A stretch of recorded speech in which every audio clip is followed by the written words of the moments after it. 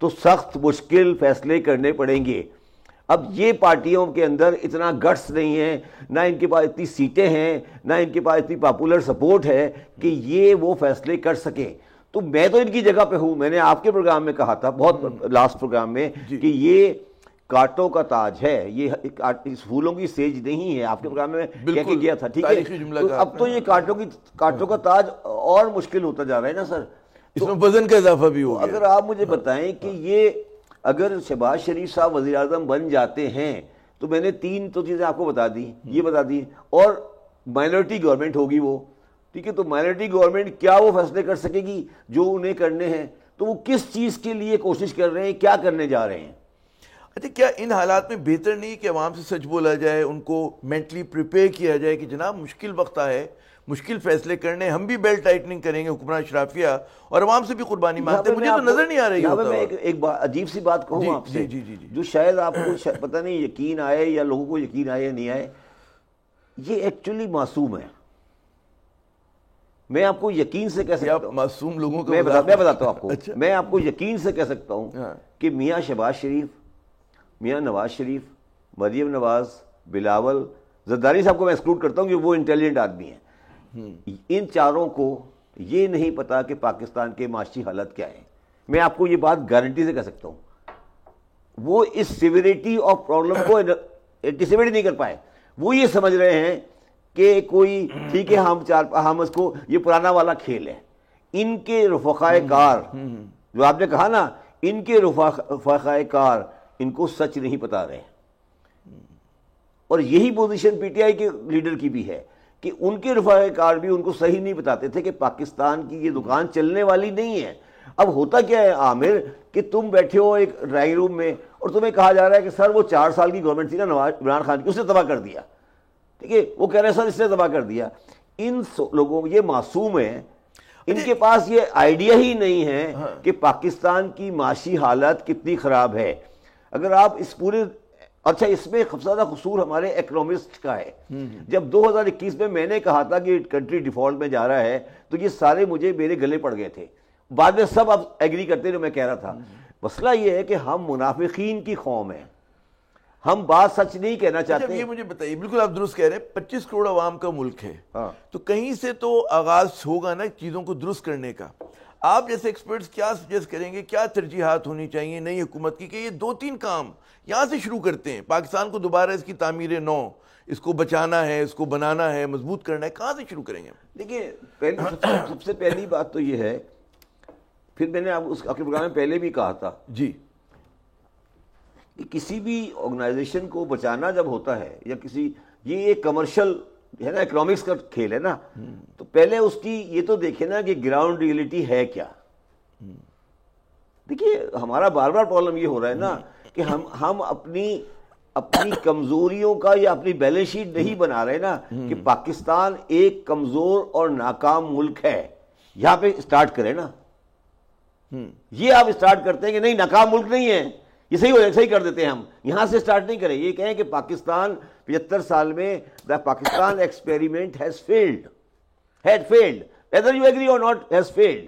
Now we have to reconstruct the whole thing. اچھا, جب ہم یہ بات کرتے ہیں, جب ہم کہتے ہیں نا فیلڈ, جب میں کہتا ہوں فیلڈ, تو لوگ بات کرتے ہیں کہ یہ بات کر رہے ہیں کہ پاکستان کی بیلکنائزیشن ہو جائے گی. میں آج آپ کو کہہ رہا ہوں, میری بات میں زندہ رہوں نہیں رہوں, پاکستان جو ایریا ہے یہ کبھی بیلکنائز نہیں ہوگا. یہ آج میری بات لکھ لیں, یہ کمزور سے کمزور تر ہوتا جائے گا, مگر یہ بیلکنائز کبھی نہیں ہوگا. یہ جو لوگوں آپ کے دماغ میں خوف ڈال دیا گیا نا کہ بیلکنائز ہو جائے گا, یہ کبھی بیلکنائز نہیں ہوگا. یہ جو ہے آپ نے دعویٰ کیا کہ ناکام ریاست ہے, اس انحطاط کو روکنا ہماری انٹلیکچوئلز کا کام ہے, سیاسی جماعتوں کا کام ہے. انحطاط ہے نا, میری بات سن, انحطاط نہیں ہے. آپ مجھے یہ بتائیے کہ کون سا پیمانہ ہے جس کے اوپر پاکستان کامیاب ہے؟ پیمانے ہوتے ہیں نا, معاشی, معاشرتی, سیاسی, جوڈیشل, پیمانہ بتائیں نا جس پیمانے پہ آپ کہتے ہیں یہ کامیاب ہے. دیکھیے, ایک تو پاکستان کے بارے میں پیش گوئی کی گئی تھی کہ بننے کے بعد کولیپس کر جائے گا. وی ڈیفائیڈ آل دا آڈز, وی سروائیوڈ. ہم نے بڑی ترقی بھی کی, ہمارا ترقی نہیں کی کبھی, وہ بعد میں سمجھاؤں گا آپ کو. لیکن وہ ایک ہے نا کہ بھی ہمارا گروتھ انڈیا سے زیادہ ہوا کرتا تھا. ہم دوسری جو آج ترقی یافتہ ملک ہیں ان کو قرضہ دیا کرتے تھے, ہماری انڈسٹریل ریولوشن بہت اچھا آیا تھا, بہت کچھ کیا بھی. ہمارے فائنانس منسٹر تھے, وہ کہتے تھے موبائل فون بہت سارے بک گئے, پاکستان ترقی کر رہا ہے, یاد ہے آپ کو؟ جی مجھے ایسے بھی رہے نا. تو آپ ان چیزوں کو چھوڑ دیں نا.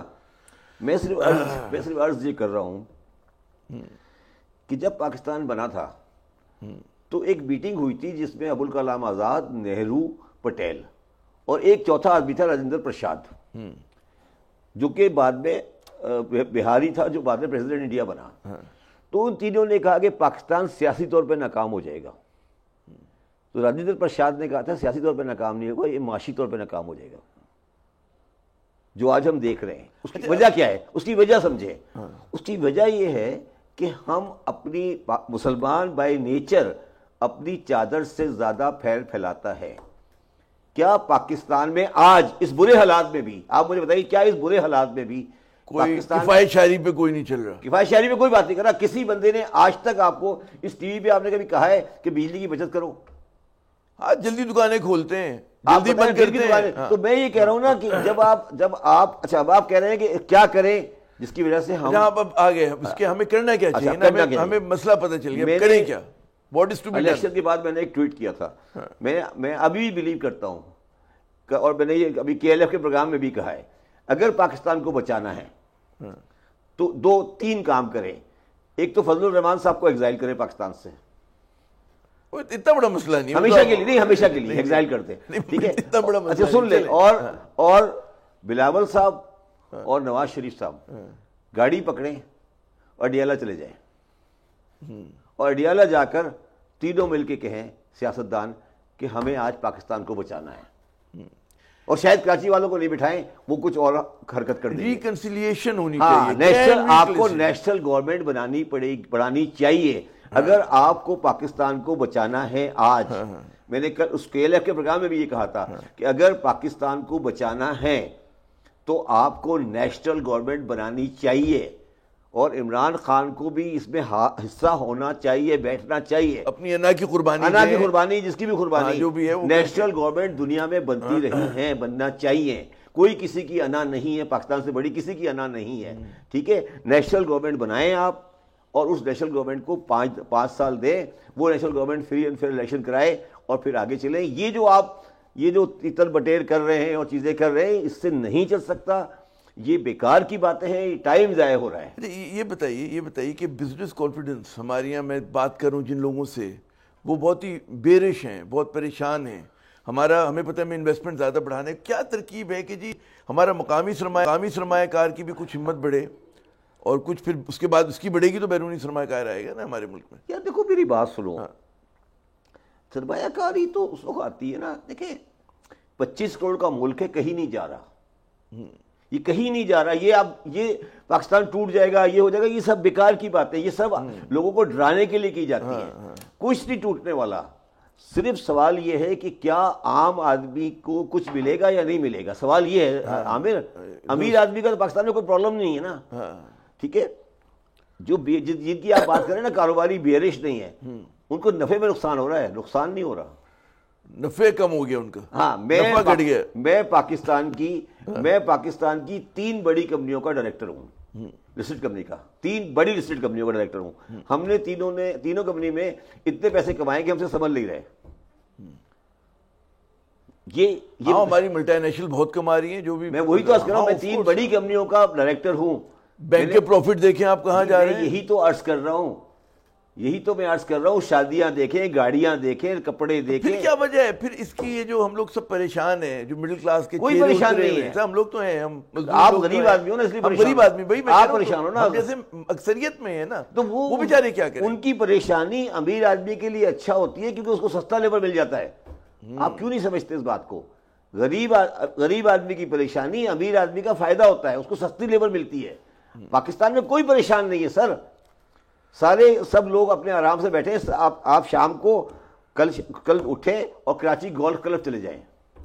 تو میں وہی جائیں نا گولف کلب, ذرا جا کے دیکھیں نا گولف کلب میں کیا ہو رہا ہے. کسی کے ساتھ جانا پڑے گا ہمیں, تو آپ کو جانے بھی دیں گے, اندر نہیں جانے دیں گے, ٹھیک ہے نا. آپ گولف کلب جائیں, گولف کلب میں دیکھیں کہ لوگ کتنے سکون سے گولف کھیل رہے ہیں, کوئی پریشانی تھوڑی ہے کوئی. اور آپ مجھے بتائیں, میں نے اس دن بھی کسی پروگرام میں کہا تھا کہ پارٹیشن کے بعد لاہور شہر میں 7 اچھی کوالٹی کے گولف کورس بنے ہیں, اچھی کوالٹی کے گولف کورس بنے ہیں 7.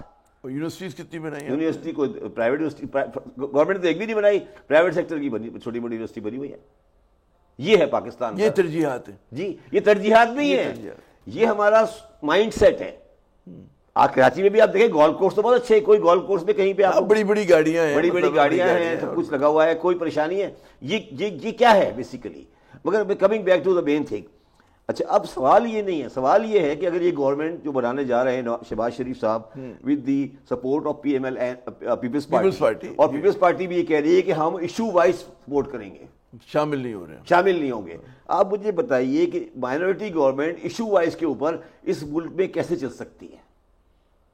اچھا اب کیا ہوگا جب آپ اس طرح کی گورنمنٹ بنائیں گے تو آپ رکھیں گے 65 منسٹرز, کیونکہ ہر ایک کو خوش رکھنا ہے, ادھر سے بھی, ادھر ایم کیو کو بھی کرنا ہے, ادھر سے بھی رکھنا ہے, ادھر سے بھی رکھنا ہے. تو یہ تو آپ ریسیپی آف ڈیزاسٹر ہے نا سر, ریسیپی آف ڈیزاسٹر کی طرف جا رہے ہیں نا آپ. تو اس کا علاج کیا ہے؟ ان سیاسی جماعتوں کو اس بات کا اندازہ نہیں کہ جس درخت پہ, جس شاخ پہ ہم بیٹھے ہیں ہم کاٹ رہے ہیں, اور ہمیں اب یہ چاہیے کہ جناب ہم ایک چھوٹی کیبنٹ بنائیں, سلم کیبنٹ بنائیں, ہر پارٹی کی ایک 2 کی نمائندگی ہو, میرٹ پہ فیصلہ کریں, ڈی این اے پہ فیصلہ نہ کریں, اہلیت پہ لوگوں کو لے کر. کیوں نہیں کرتے؟ ہمیں سمجھ میں آ رہے ہیں ہم سادہ لوگ بیٹھے ہیں مزدور کونے پہ, ہم کو کیوں نہیں پتہ چل رہا؟ دیکھیے آپ غلط بات سمجھ رہے ہیں. کیا بلاول صاحب نے کو پتا ہے کہ پاکستان میں عام آدمی کی تکلیف کیا ہے؟ جب وہ 12 گاڑیوں میں جاتے ہیں لیاری میں, اور نواز شریف صاحب کا جو اسٹائل ہے, جو ان کا اٹھنا بیٹھنا ہے, تو یہ تو صرف آپ کہہ رہے ہیں پتہ نہیں ہے. بھائی یہ پاکستان ایسا رہے گا جبھی تو ان کا, جبھی زندہ رہیں گے نا. اگر حالی کا بیٹا یا غریب کا بیٹا پڑ گیا یا وہ باشعور ہو گیا تو ان کو کون پوچھے گا بھائی؟ یہ بھی تو سوچتے نہیں. آپ کیوں نہیں سوچتے اس بات کو؟ آپ کے خیال میں یہ کیا ہے؟ یہ آپ مجھے بتائیے. دوسری دنیا میں بھی حکمران اشرافیہ ہوتی ہے, وہ تو اتنی مطلب ہے انہوں نے مدد کی ہے اپنے سماج کے ارتقاء کے لیے. یہ جو کچھ آپ زیادہ بے رحمانہ تنقید نہیں کر رہے کہ ہمارے یہ مطلب ہے نیک پولیٹیشینز ہیں, ان کی خواہش ہے کہ ملک ترقی کرے, باتیں ایسی کرتے ہیں. نام بتائیں ایک. بھئی میں تو ایک سوال آپ سے کر رہا ہوں نا, ایک پولیٹیشین بتائیں جو اکنامکس کے پرابلم سے واقف ہو, وہ نہیں ہے, اور نیک نیت بھی ہو. کیا آپ سنسیئرلی بلیو کرتے ہیں یہ واقف ہیں؟ نہیں, یہ تو مجھے اندازہ ہے. ہاں ابھی یہ اسمبلی آ رہی ہے نا, جب بھی یہ اسمبلی آئے گی, پنجاب اسمبلی آ جائے گی جلدی, اگر ایک بھی آدمی لینڈ کروزر کے بغیر اتر جائے چھوٹی گاڑی میں تو میں اپنا پاکستان چھوڑ دوں گا. آپ بتائیں, آپ کے خیال میں ٹیکنوکریٹس ہونے چاہیے ان وزارتوں پہ؟ ٹیکنوکریٹ کی بات نہیں ہے, جو ایکسپرٹ ہوں, جنہیں پتہ ہو کہ بھئی یہ چیز نہ چلے گی. انرجی منسٹری ایسے چلے گی, سب سے کمپلیکیٹڈ منسٹری انرجی ہے, فائنینس ہے, تو وہاں پر ایسے لوگ آنے چاہیے کہ جن کو جو فیصلے کر سکیں, جو پولیٹکس سے بے نیاز ہوں, اس سے ابو ہوں, اوپر ہوں اس سے. دیکھو عامر, میرا خیال ہے کہ اب یہ ٹیکنوکریٹ اور یہ ماشاء اللہ یہ سب جو ہے نا, یہ سب چیزیں بھی اب پاکستان کے لیے, پہلے ہم سوچتے تھے کہ یار ماشاء اللہ لے آئیں, اسٹرانگ ماشاء اللہ لے آئیں تو شاید پاکستان کے مسائل کا حل نکل آئے گا, یا ہم ایک اسٹرانگ ٹیکنوکریٹ گورنمنٹ لے آئیں تو شاید پاکستان کے مسائل کا حل نکل آئے گا. مگر اب جو میری سوچ ڈیولپ ہو رہی ہے آہستہ آہستہ, وہ یہ ہے کہ یہ بھی مسائل کا حل نہیں ہے. یہ مسائل کا کے لیے ہمیں آؤٹ آف دا باکس سوچنا پڑے گا. شبر صاحب, آپ کی باتیں آدمی سنتا رہے اور سوال کرتا رہے, لیکن کیا کیا جائے, وقت کی کمی. تو ہمیں اجازت لین سے, آپ نے شبر زیدی صاحب کی گفتگو سنی, ترجیحات درست ہونی چاہیے, اور افسوس اس بات کا ہے کہ سیاسی جماعتوں کے پاس واقعتاً جو ہے ملک میں انتشار ہے, ایک جوتیوں میں دال بٹ رہی ہے, شبر صاحب کہیں گے اب دال بھی میسر نہیں, لیکن ان کے پاس کوئی ایسا بیانیہ نہیں, ایسا پروگرام نہیں کہ جو معیشت کو اس جس دلدل میں پھنسے اس سے باہر لے کر آئے. کاش ایسا جلد ہو سکے. عامر زئی کو اگلے پروگرام تک اجازت دیجیے گا. خدا حافظ.